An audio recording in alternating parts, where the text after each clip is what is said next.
frustrating when you have been to therapy before, when you've seen coaches before, and you start to see a new one, or you join a new program, or, you know, we're going to have some new things that we're going through very soon. And it's frustrating when you find yourself confronting an issue that you thought, didn't I already handle this mess before? So here's two things that I actually want to say about that. One, you have to go through it to get to it. You know, you have to go through the thing to get to the other side. Second, I don't know if you've ever heard this phrase, but it's when the student is ready, the teacher will appear. And some of you have dealt with that in the most basic.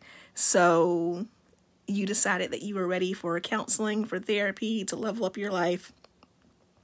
And you came across me on Facebook or Instagram, or before you came across me, you saw another therapist or another coach or counselor, a worker in that vein.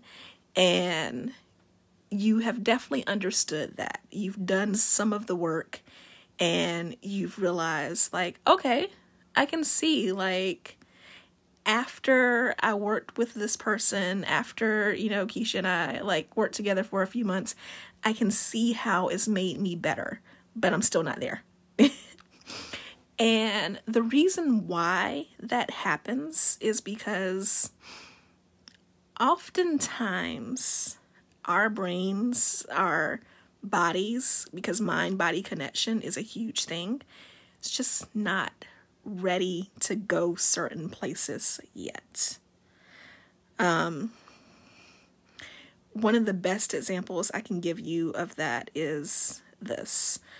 Oftentimes, when a woman starts working with me, the very first level that we get to is she goes from either not attracting relationships at all, or being in trash relationships, to not being in trash relationships.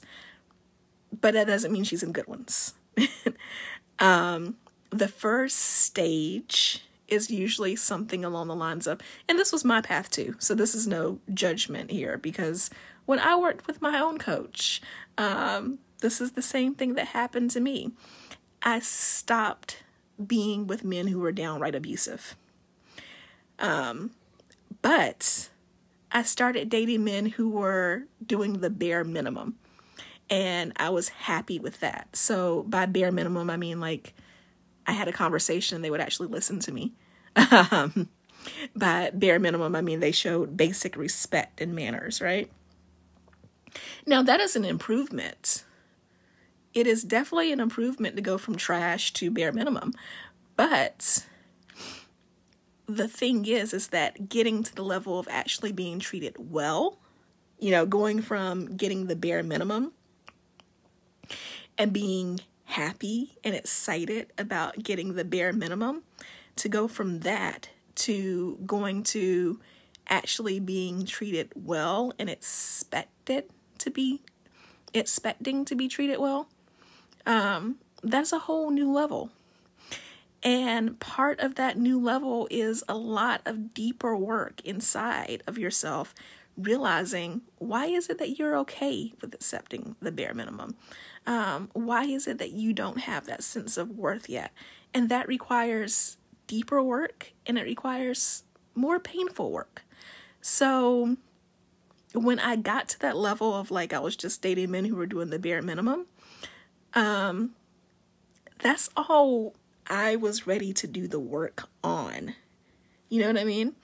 That is all my heart, my mentality, my capacity could take.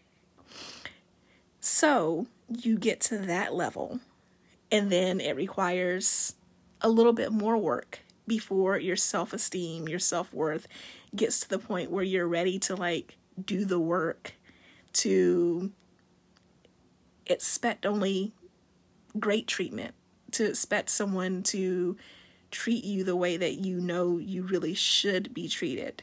to get to the point of knowing that you deserve more than the bare minimum. And those things sound pretty and those things sound nice, but it takes a lot of deep work to find your self-worth. And if you haven't gotten there yet, I want you to know that it's coming.